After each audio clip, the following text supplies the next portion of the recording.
Thanks for tuning in to Hobbs and Horror Movie Review Podcast. Hey everybody, welcome back to another episode of Hobbs and Horror. I'm Eric. I'm Jason again. I'm not Jason again. But he was last time. Yeah, I'm Jack. We are back with movie number 2, which is Benny Loves You. Yes. Yeah. That's all I got. Benny Loves You. Coming in at a, what, you said 5.6 IMDb rating? 5.6 on IMDb. 5.6. Yeah. Yeah. So, Gavin, what the hell was this movie about? All right. So this is about a guy who's in his 30s and his life isn't really where he wants it to be. He's never first in line. He's kind of not matured as fast as other people. And then he's got this little buddy. And he doesn't know at first that he has this little buddy, but he goes around and he kills people. His buddy goes around and kills people that are either annoying or get in his way of progress or just somehow interfere with the relationship between the two of them. Now, the funny thing about that is that his buddy's name is Milo, and it comes out of his butt. I was waiting. Actually, this is kind of similar to that movie, isn't it? Except it doesn't have the heart-wrenching ending where he cuts off both his arms and sticks them back up his ass. Yeah. So that's Bad Milo. This is not that. This is a man in his 30s who still lives with his parents. Because of a tragedy, his parents both die on his 35th birthday. In spectacular fashion. In spectacular fashion. I would say it was my favorite moment of the movie. Yeah. And then his childhood, he calls it a bear. I don't even think it looks like a bear, but it looks like Elmo. It's it does look like Elmo. It's I meant would to be agree. an Elmo doll. Yeah, I would agree with that 100%. His childhood doll comes back and kills off coworkers, his boss, and other people. Because Benny loves him, and that's what you do when you love somebody, is you kill everybody. Yeah. But of course, Benny doesn't understand that sometimes you shouldn't kill people. So there's some conflict between Benny and Jack, his owner. Man, when you bring that up, this movie is so much like Bad Milo. It really is. It is. Yeah. I think if they would have just given Benny a little more time, he would have came around. I think he just... he was just misunderstood, right? Yeah, I think he's just misunderstood. I think he just needed some time to really process his emotions of being stuck in the attic or wherever forever. Yeah. I think he just, he had feelings about that. And Speaking of the attic... Yeah. So, if I remember right, didn't the girl get stuck up in the attic, and then we never really heard from her after she got stuck up in the attic? We did at the end of the movie. Oh, was that what that last bit was? Was her up in the attic? Or? Yeah. Oh, because I remember they showed her up in the attic, and then they just never went back to it. Yeah. And I was like, whoa. You were supposed to forget that she went up in the attic, and then in the end, you find that she's been up there for however long. yeah. So what do we think of this movie? Well, at the end of the last podcast, I was talking about this a little bit, but this movie's not very well known. I mean, some people have heard of it, but it didn't get the same kind of advertising that Five Nights at Freddy's, and Imaginary, and those ones were a little bit bigger budget. But I feel like this one really kind of captures what I want in a movie about a toy that goes crazy and starts killing people. I love that, as we said with Bad Milo, I think we all agreed how cute Milo was, even though he was ugly as shit. He's still cute. Yeah, his glistening mucous membrane skin. Yeah, like I think this one had the laughs. It had like, I thought the pacing of this movie was great. I will agree with you there. Like there's never a dull moment in this movie. There's not a lot of build up. It jumps right in and it keeps going. And not every like joke lands or is spectacular. It's still pretty consistent, like, and it's fast moving enough that it doesn't drag the movie down when they miss the mark. Yeah, I enjoy this one. I think this is one of those that, the CGI is terrible. It's terrible, but it works. But it works. Like, here's the thing. I was watching I don't even think it's terrible, really. Well, the thing is it like the blood and everything, like it's all really poorly done in my opinion. But I think, there's that scene where Benny gets locked in the lunchroom with all his coworkers and just slaughters everybody. Okay. But when he's in there and he's doing that, like it like a lot of it looks bad, but it's still hilarious because there's like in between they're showing Benny taking lemon juice and pouring it in people's wounds. And things like that, and I just love it. Like, and I guess like you say bad CGI, I think that's all intentional. I think that's what they were I don't think they for. were. They knew that they could get away with it, and it wasn't going to take away from the movie. Remember, this is an Elmo doll that's running around stabbing and killing people. Yeah, I mean it's not even touching the ground. Yeah, it just kind of like bounces in the air. Yeah. Yeah. Mm-hmm. And I like the angle they took when they introduced the girl, kind of the love interest of the main character, and then how she has her own doll.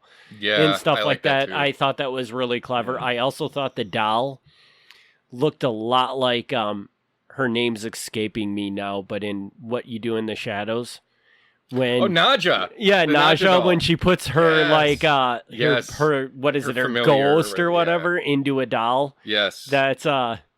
That doll looked just like her, I thought. Yeah. So I thought that was funny. Mm-hmm. But I like how like he bonds with her and she's got her own doll from her childhood, just like how in Bad Milo, when the guy reaches out to his dad and then finds out the reason that his dad was emotionally distant is because he had I mean, wow, that's crazy, like the similarities. Yeah, I'm being mean. Yeah, I mean, I there definitely is some big similarities. I wonder which movie came out first. I don't know. I would suspect Bad Milo. I think Bad Milo. Yeah, I would think so too. I got to give this movie, Benny Loves You. I got to give it a lot of respect. I don't love the movie. I'll be very upfront about that. But I was kind of looking on my phone a bit while watching, and it's written, directed, edited, stars one guy. Wow. And apparently, like, he did the filming, and then he took him almost another 4 years because he also did all the special effects. Huh. And I had huge credit to him. Like, any shortcomings of the movie, I don't even think there are a lot of shortcomings. No. I think it's a well-made movie. But, I mean, the fact that he assembled basically every single piece of it, himself, except maybe the music. Yeah. Like, pretty fantastic. Yeah, that's pretty impressive. I did not know that about this. Yeah, the main character is, and along with that, the main character is also the voice of Benny. Really? He's even the voice of Benny. Oh, really? Yeah. And so the main character is the guy that wrote it and everything? Yeah. Okay. Wow. So, yeah, big respect. Props there. to him, yeah. Yeah, I can see like why it went like under the radar because he did everything. It probably did have no budget and is one of those movies that does the festivals and then just kind of everybody forgets about it. Yeah. Which is unfortunate because there's a lot of good movies that go through festivals, but that's true. The other thing I feel like about this movie and maybe this is because this is your movie, Jason. Yeah. I feel like this is an outstanding movie that if you want to introduce your kid to the horror genre, that this is probably a pretty good movie to do it because it has that playful kid thing to it while still is being a very true horror movie at the same time. I don't know if it's kid friendly. Well, that's a bit of a stretch. It depends on the type of person you are. Yeah. I would definitely say I would not recommend going up to a random stranger and saying, "This is the first movie you should show your kid." Right. I would go with Monster Squad, maybe something like that. But if you are at that point where you want to really introduce the horror genre to a kid, this is a good starting point. If you've got that kind of a kid, then yes. The blood and gore and stuff, like we've said before, is pretty fake looking. So you could probably, if you've got a kid that's like, like Jack, whatever, like my son, he watched it with us. Yeah. And what I love about watching that with him is because he has the same response as I do to these movies, where I'm like, just give him a chance. Just give Benny a chance. Like, he's okay. He's fine. No way.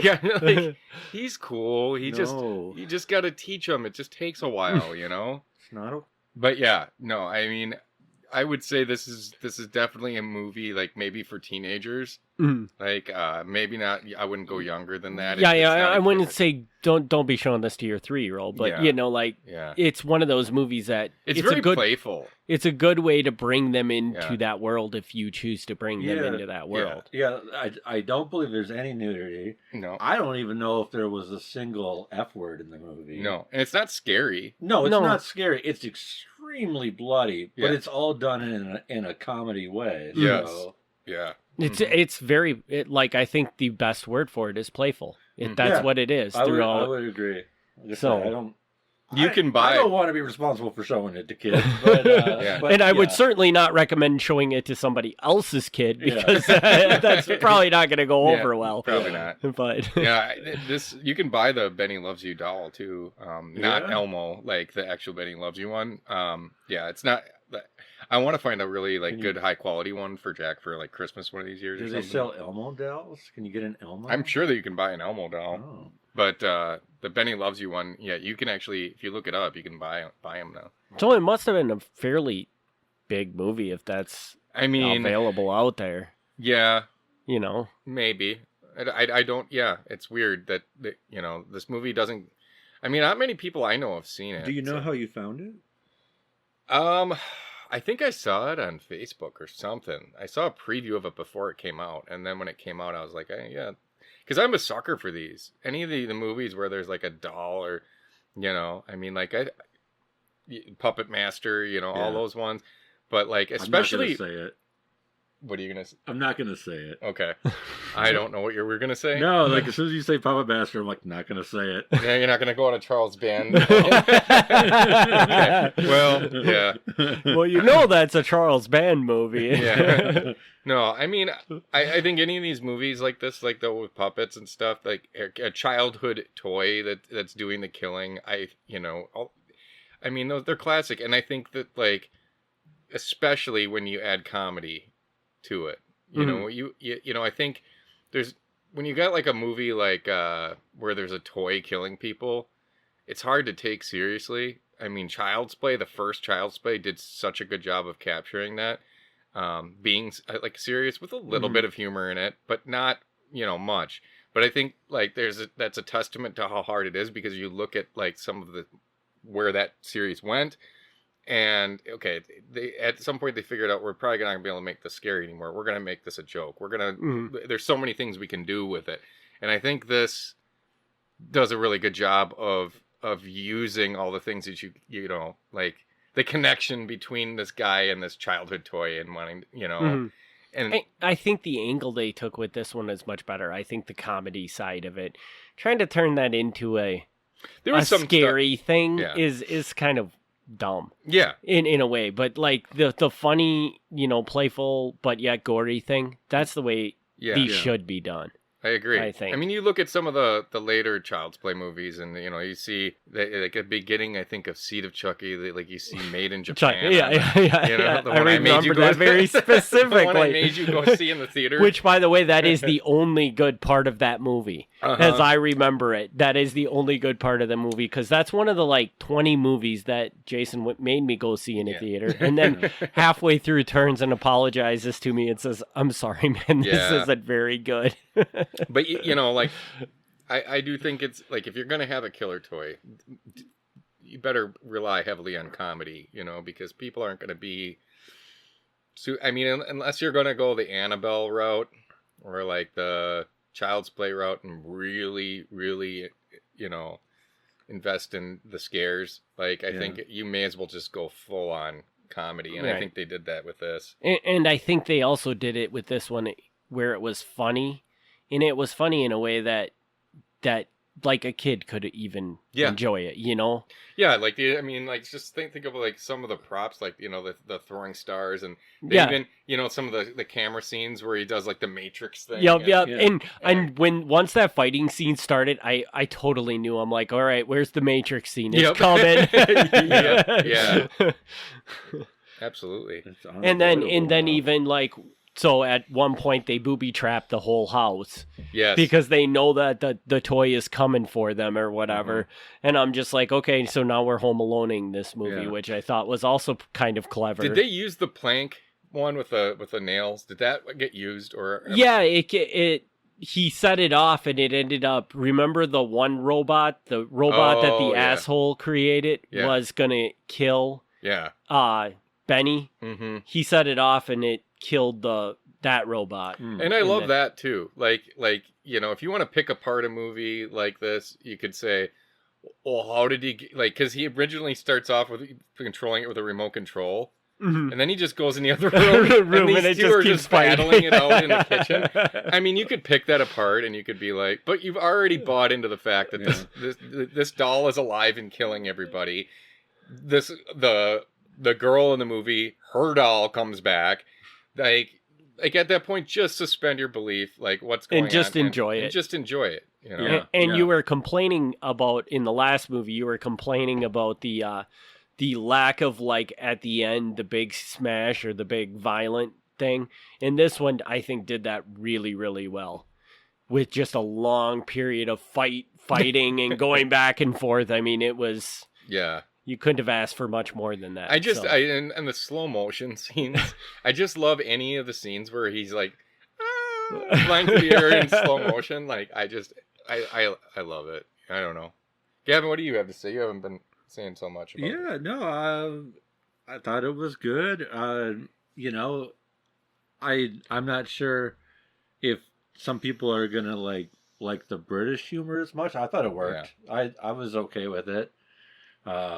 Like the cops coming over and asking for biscuits. That was pretty good. And like the thing is that like in England, like a biscuit is a cookie, whereas here in America, a biscuit is a biscuit. So it sounds kind of funny when they're like, "Where's the biscuits?" Yeah, but like you got to understand, England's a different place. Yeah, but I thought that played well. It made like the work environment. The British stuff made the work environment work for me because they had those quirks that I don't know how to describe British interactions, right? But there's certain things like Shaun of the Dead is the obvious other big British horror comedy, and there's ways that they talk to each other that if it was two Americans talking that way, it's not funny. There's also the way that it was edited. Mm-hmm. The way that it was edited, like it'll cut and then all of a sudden they'll show like a scene of a table and they're putting a whole bunch of like weapons down for what they're gonna do, and then it'll cut to something else, and I think it really like engages the audience. I think it keeps your attention on what's going on. Whereas a lot of movies don't really do that. There's just more. I don't know. It's not as fast cut. And if that makes sense. There is, with no doubt, that the guy that created this movie was he's fantastic at what he does. Yeah. Like he was extremely talented because he put it together beautifully. Imagine if this is one guy doing all this. Imagine if he had even a couple more people helping him out. Yeah. So has he done anything else besides this? Or no, not really. I mean, he's got some small projects, but like this is his big thing. So okay, it kind of reminds me hearing about that movie Slow Motion or Stop Motion. Stop Motion, yeah. Wasn't that kind of like that, where just like one guy doing it for years and then I don't remember how that was made. It was good though. Was it? I haven't seen it yet. Yeah. But I think that's what I heard about that movie is it took years and years and years and years to come out because it was just this guy. And stop motion takes a lot of time to do. That doesn't sound like you're talking about stop motion. That sounds like you're talking about I can't remember the name of the movie, but it's a movie that Phil Tippett made. Okay. Mad God. Mad God. That is the one I'm thinking of. Okay. Actually. I don't know why I confused it. Maybe because of the... Yeah, Mad God is just Phil Tippett, and he... I don't know how long he worked on that, but it was literally like a solo project. Yeah, I heard it was years and years in the making, like 12 years or something like crazy, which that's cool, you know? Yeah. I mean, any like passion project like that, I think even if it's, you know, if somebody invests that much effort and that much time into something, it's worth watching. It's worth watching. Yeah. It's going to be like enjoyable, I think, because it's like you're spending that much time and it's one person's vision. It's not like, you know, where it's like there's a studio behind it and you got this producer like, let's throw a giant metal spider in there, you know, like Wild Wild West or something. Yeah. You know, like, or let's do this, you know, you don't have to, I mean, there's good and bad things about having other people involved, right? I mean, you can, you know, kind of bounce ideas off of people and come up with better ideas and stuff.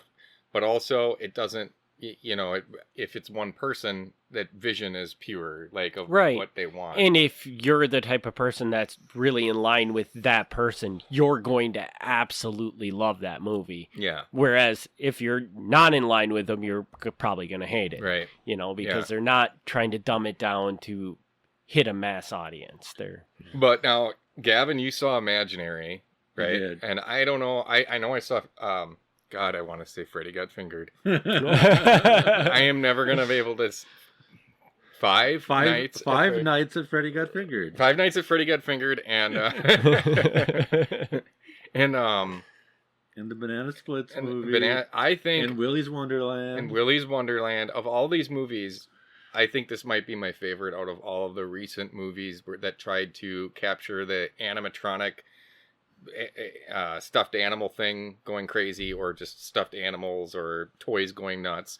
I think this one, I think, actually captures the spirit of it the best, like the comedy of it, and the and you know, like, you know, Gavin was saying, I do think that the CGI is pretty bad, but I think it's on purpose, like you said. Yeah, I think 100%. Yeah, and even like, because I think he even knew how bad the CGI was, because there's even when he's doing stuff, like, you know, there's a scene where like he cuts off someone's fingers and they're just kind of floating in the air for a minute. and I mean, it's like little things like that like, okay, you know your limitations, so let's throw something funny in here to like bring the focus onto that instead of how bad. It didn't bother me at all. I mean, it's a stuffed animal going around killing people. It's not like I require that to be realistic. Right. Yeah. And that's how I viewed it too, is that no, this is the way it should have been made, because it's so ridiculous that, I mean, you might hurt it by making it more realistic. Yeah. Because it would take the humor out of it a little bit. Yeah. Yeah. I agree. I'm curious, Gavin, how do you feel like this movie stacked up against, like he said, animatronic animals? That's what I was... Do you think it's on the top of the list, or? I mean, okay. Five Nights at Freddy's, Imaginary, Willy's Wonderland, I want to like more than I do. Yeah. Nick Cage really helps. The problem with Willy's Wonderland is Nicolas Cage's character doesn't talk. Yeah. Or can't talk. And I get that, like, that's the gimmick. But I also think that you're gonna get Nicolas Cage in a movie and then not have him talk. Badass attacking robots and stuff, but he doesn't have any cool lines or nothing. So I thought, like, why would you do it that way? I don't know. Yeah. I don't know how to rank them, but this is probably on the better end of things. Sure, I'll give it that. Yeah. I will tell you guys that from doing this podcast, I enjoyed this movie a lot more than I was while I was watching it. Wow. I didn't think it was bad, though. Yeah. But because I liked, the pacing was great. Like I said, I didn't have any problems with the effects, because that's what you should expect. Yeah. Mm-hmm. And, I mean, the whole concept of it was ludicrous, but that was just what it was. Yeah. You know, so like you can't really fault a movie for doing exactly what it was intending to do. Yeah. So I have a script complaint. Can I? Yeah, go for it. Can I give a script complaint? Yeah. Okay. So the opening scene. You remember way back to the opening scene? Yeah, kind of. What was the opening? Okay, scene? so the opening scene is like there's a girl's bedroom and she's got a teddy bear. Yes. And the teddy bear kind of goes nuts. Yeah. And then at the very end of the movie, that teddy bear shows up, like right before the credits. Yep, I remember that. And I don't get the point of that. Mm-hmm. Like, I feel like because the girlfriend had the doll from when she was a kid come back, if you're gonna have a prologue, use that. Like, don't make it obvious that's who it is. Don't like be like, this is the girl, you know. So then when the doll comes back, you're like, oh, it's the girl. Yeah, You know. But like, why introduce this entirely different character and stuffed animal Just for the beginning and the end. just for the beginning, and then have the thing show up at the end, so you know, like, oh, you beat Benny, but there's this other bear out there now. Yeah. Like, again, I think I go back to that's setting up for a sequel. yeah, I get that, but you could do that without any of that. Yeah. You could make a sequel where kids stuffed animals. Yeah, that's all true. Over the world You don't come have to life. show the next animal by any means. yeah. You just make another movie where some other kid has a stuffed Yeah, animal. so I'm not sure why that was done that way. That feels like it was just extra stuff tacked on that didn't really add to the story for me. I would say you're right on that. And I agree with you. It would have been a lot more powerful if it would have been the girl's doll. Yeah, if they It would have had been they would have had absolutely the girl and the doll, and then, but they never gave you the girl's name in the beginning, and then later on the doll shows up, and you're like, oh, You realize and, that, you know, yeah. and you know, your clever viewers are going to be like, oh, I bet she's got a doll too, Yeah. you know, Yeah. like, but at least it would make more sense to have that be the opening story. Yeah. Yeah, it would. And then later on you find out that that's the girl, and that from the opening scene. You don't know that throughout the whole movie. That would be much And much then she understands, yes, sometimes dolls kill our family and friends. Yeah. I will say that this is a testament to the fact that sci-fi movies just suck. Because like this uses the same quality CGI as any sci-fi movie, but they do. Are you referring to like Sci-Fi Channel movies? Sci-Fi Channel movies? Okay, yeah. gotcha. This is like, you know, this is that level of like special effects, and so you can make a good movie using that. You just have to do it right. Yeah. You know, like you have to add humor into it. You have to, you know, something to distract a little bit from how bad the CGI is. And that's a big problem with the sci-fi, is that mostly they're also buying just shit scripts Yeah. and turning them into movies. Exactly. They can't all be bad CGI gator. Right. So, all right. So we ready for ratings on Yes. this? I just want to say, before we start ratings, I do want to say that the pug was great as well. That pug, how much time they spent with that pug, him washing it off, putting it in the dryer, Yeah. and then trying to set it up, and then finding it hanging, and and then beating it to death in front of the girl. Like, you don't see too much animal stuff in movies because for some reason, well, I don't know, I'm the same way actually.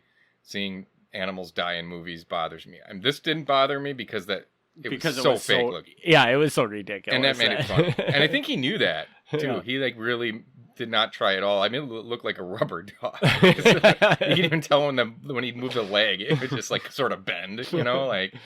But yeah, I love that whole thing. Anyway, ratings. Yeah. Who wants to go first on this? I'll start with this one. Okay. I'm going to give this one a 6.75 because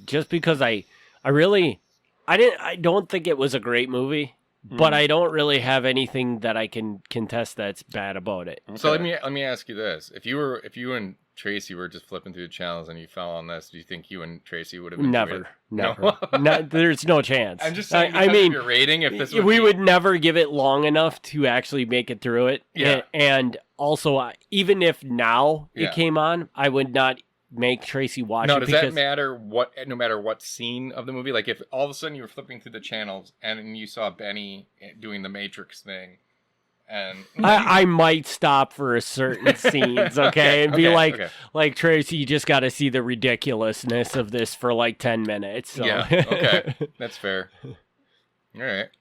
Yeah? Yeah, you're next. Oh, you're not going to like it. I think Gavin's going to go low on this. He's going to go one. real low. I'm going to go low. I'm actually very much in line with the IMDb. I'm gonna give it a 5.5. Okay.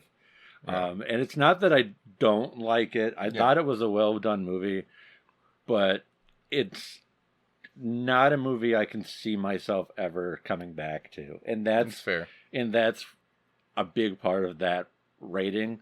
Like, my respect for the guy who put it together, that makes me want to rate it higher. But I know that there's a very good chance I will never see this movie again. Yeah. And that makes me go low, just because I'm like, it's not a movie that's going to come up in conversation, and it's not one that I'm going to encourage others to see. I'm not going to tell them not to see it. It doesn't have anything that really stands out as like super memorable either. There's not anything in there like. It's a perfectly fine way to pass the time, but it's not a movie that I feel is like, if you haven't seen it, you got to add Benny to your list. So. Sure. So I think to the right person, though, it is. Well, this is what I was... And I think that a big part of this is that this is just not your type of movie. This is not my type of movie. Yeah. So, going off of what Gavin said, I'll say the reason I'm going to give this higher is because I have that where I watched this with Jack. Mm-hmm. And so, like we were talking about earlier, it's a lot of fun watching this with a teenage son and laughing your asses off together. And it is one that this is probably my fourth time watching it. And that's because, Jack loves this movie, mm-hmm. and I love it more because he loves it. And right. So, and I mean, even on its own, just like if I would have just seen this on my own, I probably still would even probably own it. But that definitely elevates it for me. And as far as, like everything else, apart from my connection with my son with this movie, I would say this is right up my alley when it comes to horror comedy. I love movies that don't take themselves seriously, and I love movies about killer dolls and killer whatever. I mean, I grew up with the Puppet Master, Ghoulies, all that stuff. This is just a... Oh, did you say Ghoulies? Ghoulies, yeah. You know who produced Ghoulies? Who produced Ghoulies? I don't know. Sorry. Continue on with your heartfelt story. Yeah. No, I mean, it's just like, it's a natural extension of that. It's like, this is, I mean, I think that it had enough comedy in it and everything else that, this is one of those movies I could throw on anytime and just put it on the background. It's not something you have to be fully invested in, but it's also not something that's going to like bore you. Like the pacing is so good and everything that it keeps you engaged. But even if you're not, it's not like you're going to miss, like it's a real easy viewing, So my rating on this, I'm going to go 7 on this one. So about right where you're at, maybe just a little higher. And honestly, I'd probably give it about the same as you, but I'm not rating it the same as you because you're Eric and I have to rate it higher because, oh my God. No, we are not going to talk about Charles Band. I didn't do it. But yeah, I would give this about a 7. And like, I think like, having this be a movie to watch with your kids, if your kids are into horror movies and you've shown them, blood and gore before, this is one that I think they would enjoy. Yes. But just realize that the blood and gore is plentiful in it. Yes. So if you have a problem with that, don't show it to your kids. There's no boobs or nothing like that that's going to make you really uncomfortable watching it with your kid. And so, in light of Gavin's research here, I would like to put out to the podcast that I think we need to start a Hobbs End horror drinking game.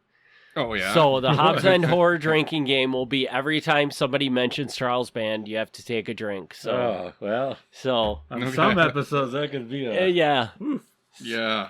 So Just pray that we don't go off on that 2-hour diatribe about Charles Band. Well, I promise I won't because I don't know anything about the guy except that he has a hot wife. Yeah. So speaking of Charlie Band. Oh, yeah. So I can't believe he got brought up. Drink. So just about a month and a half ago, you and I went to a convention. Yes, we did. And Charlie got to show us a brand new movie that he made. Yeah. That was pretty good, right? No. No. Was not good, huh? Oh, okay. Well, I guess we won't talk about that then. I mean, the thing about him that pisses me off is that he doesn't make good movies. Well, it's that he always hypes his shit up. Like, he's sitting there talking about, this is back, just like back in the day. This is just like, you know, like my earlier films and all this stuff. And we're going to try to reinvent ourselves, kind of, you know. That's kind of what I got from his long speech about the movie. It was not. It was just terrible. I had a hard time sitting through it. What was the movie so everybody knows not to watch it? It's called Quadrant. Quadrant? Which is on Tubi for free, and that's the first place it went. Oh. Released directly to Tubi. That is not a good sign. No. So, all right. Do we got anything else? Do we know what the next movie is? I guess we'll figure it out. Yeah, so it's going to be a surprise. The next one's going to be in suspense. So, with that, we'll wrap this episode up, and we will be back in 2 weeks with another episode. Thanks, everybody, for tuning in. Peace. Woo! Thanks for tuning in to Hobbs and Horror Movie Review Podcast.